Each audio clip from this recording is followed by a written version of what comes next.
Hey, what's good, guys? My name is D3, and welcome back to the latest Dragon Ball Super episodal review for you guys today. I'm gonna try to get this knocked out really quickly so I don't sound too sick. I'm a little stuffy right now. I'm actually coming down on the cold. I've had it for about 4 days or so now at this point. But basically, we're gonna review the episode today. So basically, what happens is the whole first portion of the episode was amazing. I loved it. I loved it so much. Everything about the first 6 minutes of the episode, including the intro or whatever. You know, the actual after the intro, the first 4 or 5 minutes or whatever.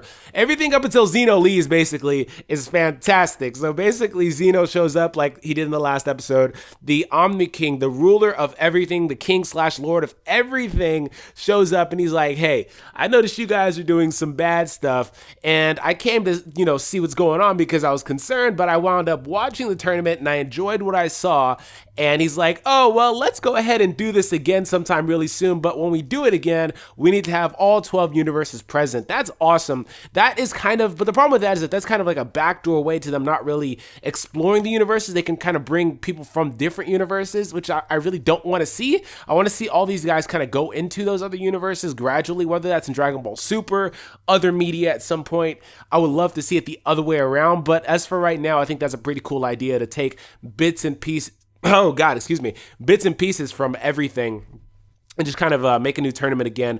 Now, I really don't like the fact that it's another tournament in general. Again, I think they could have been a little bit more creative, but we really don't know. It's a little too early to judge. Maybe they'll try to do that and some other stuff will happen. I don't know. But I can tell you this show still hasn't had a legitimate villain, which I'm not okay with. I mean, Frieza was a villain, but I don't really count him because, the whole movie thing. But, what happened was pretty funny too, was whenever the Omni King showed up, Vados and Whis, they took that moment to sell Champa and Beerus out. I swear to God, they were like, oh, Beerus spends all his time eating all these sweets, and oh, Champa just eats all this food and doesn't want to eat the nutritious food. Oh my God, that was so hilarious. They just instantly they sold them out so fast. And this whole time, these guys are just freaking out. Beerus and Champa primarily. Nobody else is really freaking out, but those two were just freaking out the whole entire time. And when freaking Whis sold out Beerus looked at him so freaking dirty. I swear to God.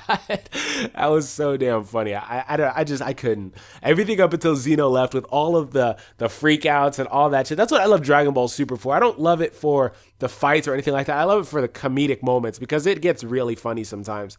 But, something that's interesting to note that I kind of wanted to bring up here momentarily is the god hierarchy. So basically Xeno is, we don't know if he's a god. He's basically an omnipotent being who's on a higher plane than Beerus and Champa because he assigned them their positions. That's how they got the positions, if you guys were wondering. We don't know what's going on with Vados and Whis, which is still a problem. Maybe they're his underlings like the other guys that came with him. I don't know. But I swear to God, I'm going to flip a table if there's another god or being above him. I swear to God, I'm going to flip a table because he rules over all 12 universes.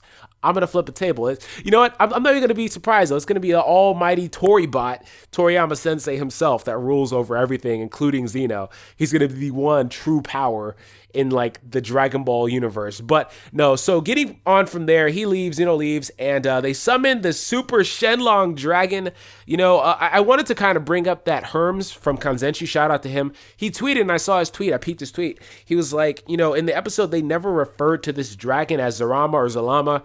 They just basically called him Super Shenlong. So I don't know if it's the same person or the same dragon or if they've got another set of Dragon Balls that has their armor, but this dragon, they referred to him strictly as Super Shenlong, so I will refer to him as such as well. And basically, they summoned the dragon, and I know you guys were wondering, hey, where's the final Dragon Ball? They only had 6, but the Dragon Ball Super Show did the most freaking predictable thing possible.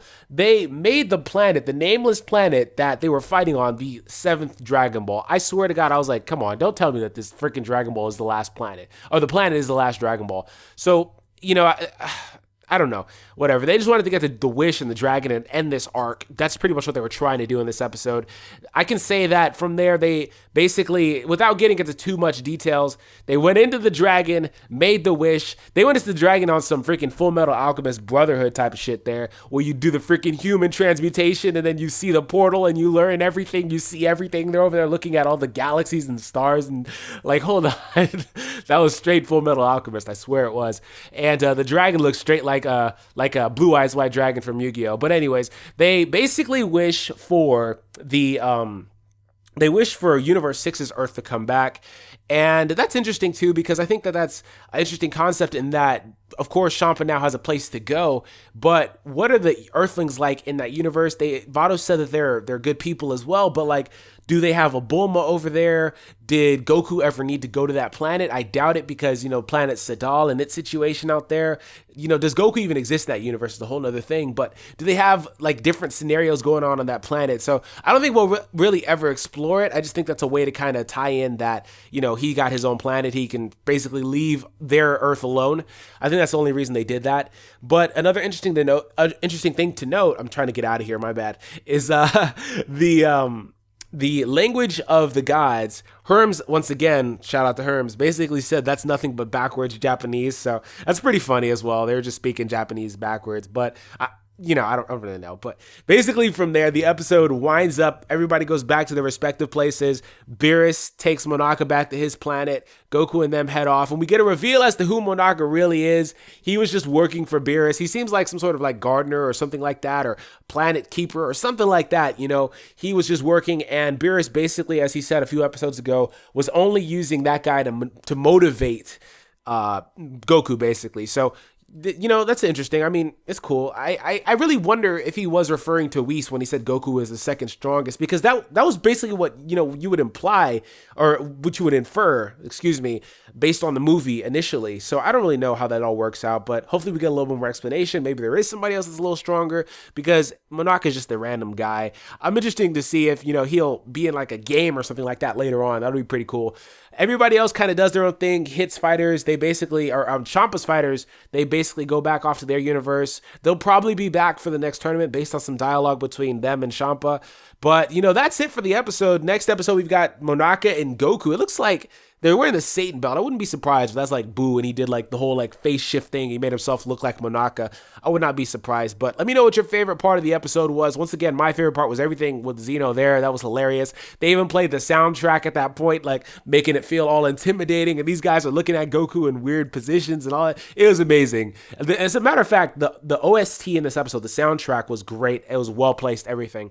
But let me know your favorite part of the episode once again. I hope that you guys enjoyed today's review despite my inability to really talk here. I'm kind of gasping at freaking straws here trying to talk. But that's it for me. I'll see you guys next time. Peace out.